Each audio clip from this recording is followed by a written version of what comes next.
Partidos políticos no Brasil. Uma forma legítima de representação da sociedade ou uma bancada de negócios?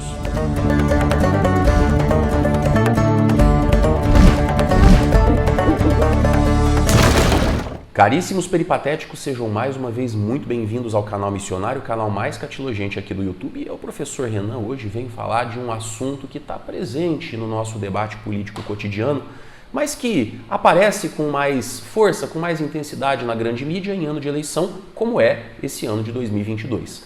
Os nossos partidos políticos. Mas antes eu quero convidar você que está me assistindo a se inscrever no canal, caso não tenha se inscrito ainda, e já clicar no sininho das notificações para ficar sabendo dos próximos vídeos que eu vou publicar por aqui. Por definição, e aí eu estou falando de definição de qualquer dicionário político, filosófico e até mesmo Wikipédia, partido político é uma organização de direito privado, formada voluntariamente com o objetivo de reunir pessoas em torno de uma ideologia ou de um conjunto de princípios, tendo como objetivo atingir o poder. Essa é uma definição quase neutra do que é um partido político e que se relaciona com as origens históricas dos partidos políticos no mundo ocidental. Lá na Inglaterra, no final do século XVII, quando surgiram os partidos Tory e Whig, que basicamente deram origem aos partidos conservador e liberal, que ao longo do século XIX vão dominar a cena política no Reino Unido. Também em outros países, como França pós-revolucionária, Estados Unidos e até mesmo no Brasil, o século XIX é o momento do surgimento de partidos políticos como organizações juridicamente estabelecidas, reunidas em torno de um ideal e que congregavam pessoas que concordavam ou que aceitavam esse ideal como a melhor fórmula ou o melhor modelo para se tomar o poder e governar o país. Partindo dessa definição, você que está me assistindo vai concordar que os partidos políticos são uma peça importante, eu diria que fundamental no jogo político, porque afinal de contas são eles que vão assumir o controle do poder legislativo, que vão representar a sociedade na tomada de decisões e negociar com o poder executivo na implementação de projetos e reformas. Mas afinal de contas, por que no Brasil os partidos políticos são tão demonizados? A história dos partidos políticos no Brasil remonta ao início do Segundo Reinado, quando surgiram o Partido Liberal e o Partido Conservador, que vão dominar a cena política do Império até 1889, com o golpe republicano. Posteriormente, no final do século XIX e começo do século XX, com o surgimento de novos grupos na sociedade, como a classe média urbana, o operariado, surgirão também outros novos partidos que tinham como propósito representar esses novos grupos que passam a integrar a sociedade brasileira a partir de então. De modo que não é de se espantar que numa sociedade plural, numa sociedade diversificada, exista um bom número de partidos políticos com o objetivo de representar os interesses dessas várias camadas, como por exemplo partidos que representam os interesses dos ecologistas ou das chamadas minorias sociais. Isso faz parte do jogo democrático. Só que, gente, no Brasil a coisa é assustadora. Segundo dados do TSE, o Tribunal Superior Eleitoral, nós temos hoje no Brasil 33 partidos em funcionamento, regulares, e outros 77 aguardando autorização. Aí eu pergunto, será que nós temos tantas ideologias político-partidárias assim? Um outro dado curioso que nos chama a atenção. No último dia 1º de abril, terminou a chamada janela partidária, que é um período de aproximadamente 30 dias em que os políticos em exercício do mandato podem trocar de partido sem perder o mandato atual e assim disputarem as próximas eleições, que nesse caso ocorrerão em outubro. Também, segundo dados do mesmo TSE, cerca de 23% dos parlamentares em exercício do mandato trocaram de partido. Poxa, 1/4 do nosso Congresso não sabe exatamente em qual ideologia acredita? Eu costumo dizer que o problema da nossa política é estrutural e, infelizmente, a grande parte da nossa sociedade não entende muito bem como essa estrutura funciona. Por exemplo, aqui, segundo a legislação vigente, os partidos têm o seu funcionamento e as suas campanhas financiadas com dinheiro público. São os chamados fundo partidário e fundão eleitoral ou simplesmente fundão. Qual a diferença entre eles?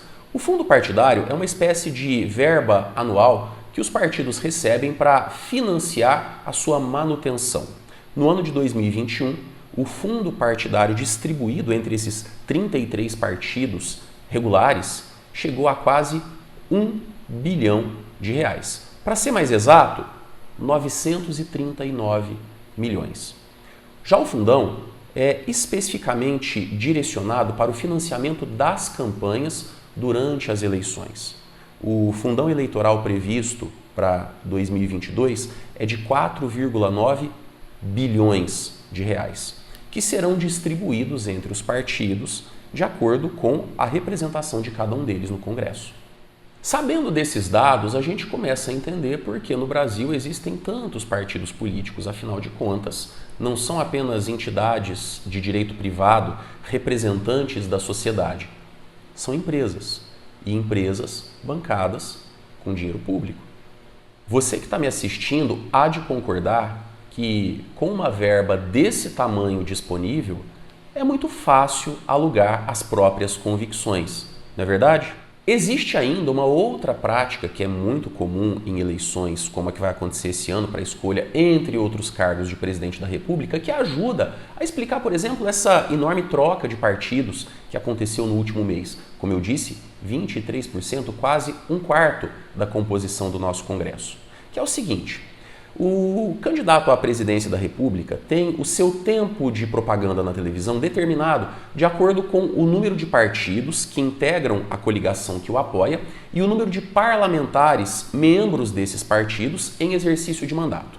Então, quanto mais partidos o candidato tiver na sua coligação e quanto mais parlamentares em exercício de mandato, membros desses partidos, mais tempo ele vai ter para apresentar suas propostas, defender suas ideias, enfim, se apresentar como candidato na TV e no rádio. Como no Brasil a prática do fisiologismo, que é a troca de favores políticos, praticamente virou uma instituição nacional, o que é muito comum acontecer? Partidos aceitam compor a base aliada às coligações dos candidatos mais viáveis, com maiores chances de vencer a eleição, mas esperando alguma coisa lá na frente.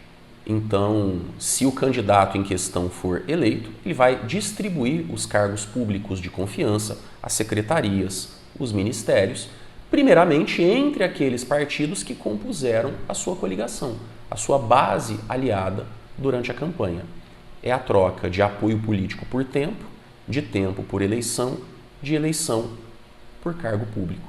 É como diz aquele samba: dormia a nossa pátria mãe tão distraída, sem saber que era subtraída em perigosas transações.